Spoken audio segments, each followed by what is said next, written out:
बिस्मिल्लाहिर्रहमानिर्रहीम। अस्सलाम वालेकुम नाज़रीन, आप यूट्यूब चैनल देख रहे हैं, मैं इमरान खान हूँ। नाज़रीन, काफ़िले आगे की तरफ बढ़ रहे हैं। आज़ाद कश्मीर में मीरपुर के बहुत सारे इलाकों से लोग बहुत बड़ी तादाद में निकले। इनमें नौजवानों की तादाद ज़्यादा है। ये मोटरसाइकिलों पे, गाड़ियों पे, बसों पे, वैगनों पे जिसको जो सवारी मिल रही है वो सवारी लेकर निकल रहा है।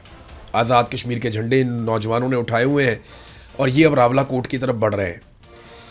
बहुत देर तक कोशिश की जॉइंट अवामी एक्शन कमेटी ने कि मुज़ाकरात के ज़रिए से किसी तरह कोई मसला हल हो जाए और कुछ फेस सेविंग जॉइंट अवामी एक्शन कमेटी को भी मिल जाए, मुतालबात भी तस्लीम हो जाए और जो गवर्नमेंट है उसको भी कुछ ना कुछ फेस सेविंग मिल जाए। लेकिन बीच का रास्ता निकल नहीं पाया। फजल रहमान साहब ने बार बार दरख्वास्त की। उनकी दरख्वास्त के ऊपर इन्होंने अपना लॉन्ग मार्च कई मरतबा मुलतवी किया, लेकिन अब ये मुकम्मल तौर पर दीवार के साथ लग गए थे। अब कोई और रास्ता बचा नहीं था। जो कल मुज़ाकरात हुए जहाँ पे डेडलॉक पैदा हो गया, वो चीज़ें मैं अब आपके सामने रखता हूँ, क्योंकि अब सोर्सेज ने बताया, जो लोग मुज़ाकरात का हिस्सा थे ना, उनमें कुछ लोगों ने बताया कि हम सालसी कर रहे थे और ये ज़्यादती किस नौइयत की हुई है और इसकी वजह क्या है। अब जो मुतालबात रख दिए हैं जॉइंट अवामी एक्शन कमेटी ने अपना लॉन्ग मार्च शुरू होने के बाद, वो ज़्यादा सख्त हैं। यानी आज सारा दिन ये काफ़िले पहुंचेंगे रावला कोट में और कल ये काफ़िले रावला कोट से निकलेंगे और जाएंगे मुजफ्फराबाद की तरफ। ये पहली मरतबा आज़ाद कश्मीर में एक इलेक्शन होने जा रहा है जिस इलेक्शन को कोई डिस्कस नहीं कर रहा। ऐसा लगता है ये जो इलेक्शन है सिर्फ बिलावल और मरियम नवाज, ये दो लोग खेल रहे हैं आपस में इलेक्शन। कोई ऐसी पोलिटिकल पार्टी मैदान में नहीं है जिसकी आवाम में इस वक्त जड़ें हों। पीपल्स पार्टी अच्छी पोलिटिकल पार्टी है, PMLN भी तगड़ी पोलिटिकल पार्टी है, लेकिन इस वक्त आज़ाद कश्मीर के लोगों ने इनको बहुत बुरी तरह रिजेक्ट किया है। इन्हें अपने जलसे करने के लिए भी बंदे पंजाब से लेकर आने पड़ते थे या दूसरे सूबों से लेकर आने पड़ते थे।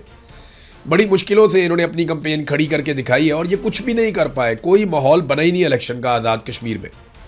मुझे नहीं लगता कि लोग निकलकर बड़े पैमाने पर वोट देंगे। हाँ, ये इलेक्शन का रिजल्ट आ सकता है जैसा कि मिलिट्री एस्टेब्लिशमेंट चाहेगी। वहाँ का सेक्टर कमांडर फैसला कर ले और वो ये कहे जनाब इतने वोट निकालने, तो उतने निकल ही आएंगे। नवाज शरीफ का हल्का आपके सामने है जो किया गया यास्मीन राशिद के खिलाफ, और बहुत सारे हल्के ऐसे ही हैं। 17 सीटों वालों को हुकूमत बनाकर दे दी पाकिस्तान में आसिम मुनीर साहब ने, तो ये कुछ भी कर सकते हैं। आज़ाद कश्मीर में इलेक्शन चोरी करना तो कोई बड़ी बात नहीं है। अब जो मुतालबात हैं उनमें पहला मुतालबा ये है कि IG लियाकत समेत तमाम रेंट अफसरान को बेदखल किया जाए आज़ाद कश्मीर से। नंबर 2, मुमताज़ राठौर इस्तीफ़ा दे। नंबर 3, तमाम मुकदमात और नोटिफिकेशंस की मनसूखी की जाए। जाली मुकदमा जितने भी हुए हैं, जो नोटिफिकेशन जारी किए गए हैं कलअदम करार देने का, या ये जो 4th शेड्यूल में नाम डाल दिए गए, ये सारी चीज़ें ख़त्म की जाएं। नंबर 4, शोहदा का जो नाहक खून है उसका हिसाब दिया जाए, मुकदमात दर्ज किए जाएं और जितने भी लोग कैद हैं सियासी नुक्ता नज़र से जिनका इख्तलाफ था उन्हें कैद कर दिया गया, जेलों में डाल दिया गया। हमारे अपने एक साथी अहमद फरहाद साहब इसमें इस वक्त कैद में हैं और बड़ी तकलीफ़ में हैं। वो बीमार भी थे, उन पर बहुत दबाव डाला गया कि तुम एक वीडियो बनाओ और घर जाओ। उन्होंने इनकार कर दिया, वीडियो मैं नहीं बनाता। बहुत दबाव डाला एजेंसियों ने उन पर, लेकिन उन्होंने वीडियो नहीं बनाई। तो वो कह रहे हैं जी कि जो जितने कैदी हैं उनको भी रिहा किया जाए।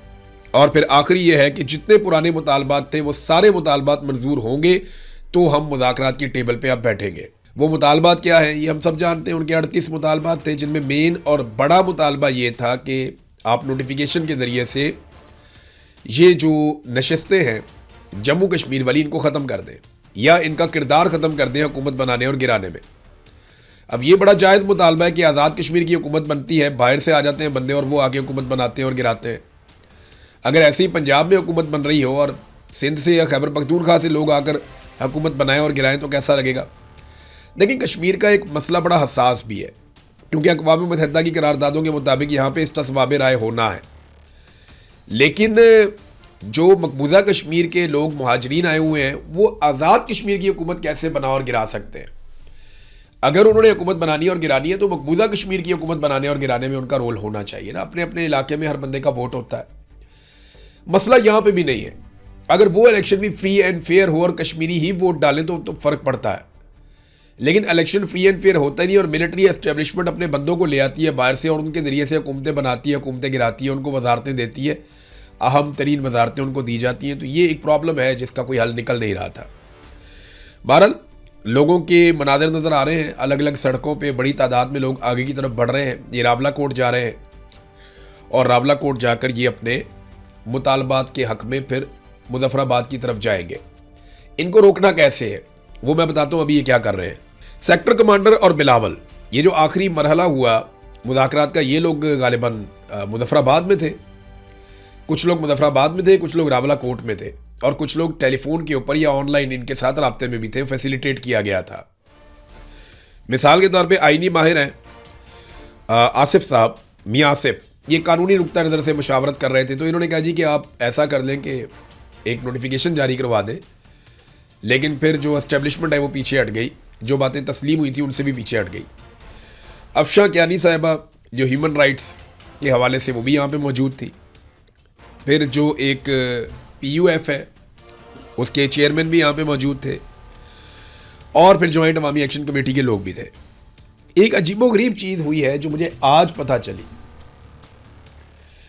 और मैं ये चीज़ कभी कहना नहीं चाहता, लेकिन क्योंकि पाकिस्तान का मसला बन गया है, कश्मीर का मसला बन गया, मसला बहुत हसास है, तो इस पर सबको तवज्जो देनी चाहिए। ख़ास तौर पे आर्मी चीफ को ज़रूर देखना चाहिए और वज़ीर आज़म को भी देखना चाहिए कि मिलिट्री इंटेलिजेंस और ISI के बीच में क्या चल रहा है।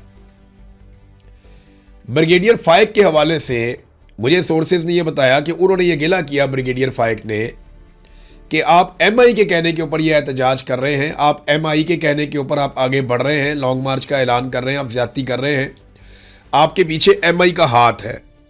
ये ताना उन्होंने दिया, MI आपको बैक करती है, इनके कहने पर आप लॉन्ग मार्च कर रहे हैं। तो ये एक सर्द जंग चल रही है मिलिट्री इंटेलिजेंस में और ISI में। ये बहुत सारे लोग पहले भी रिपोर्ट करते रहे हैं और बार बार इसके ऊपर बात होती है कि जनाब इस वक्त जो मिलिट्री इंटेलिजेंस है और जो ISI है, इनके बीच में एक सर्द जंग जारी है, इख्तियारात के लिए, ताकत के लिए, आने वाले ओहदों के लिए। तो अब ये जो, और दोनों लोग जो है वो आसिम मुनीर के तो बहुत करीब है, लेकिन मामला ये है कि कौम तनख्वाह इनको आपस में लड़ने के लिए नहीं देती। हम पाकिस्तानी जो अपने खून पसीने की कमाई से टैक्स देते हैं, जो पैसा देते हैं, वो पैसा हम इसलिए नहीं देते आपको कि आप लोग आपस में लड़ाई करें या एक दूसरे से मुकाबला करें।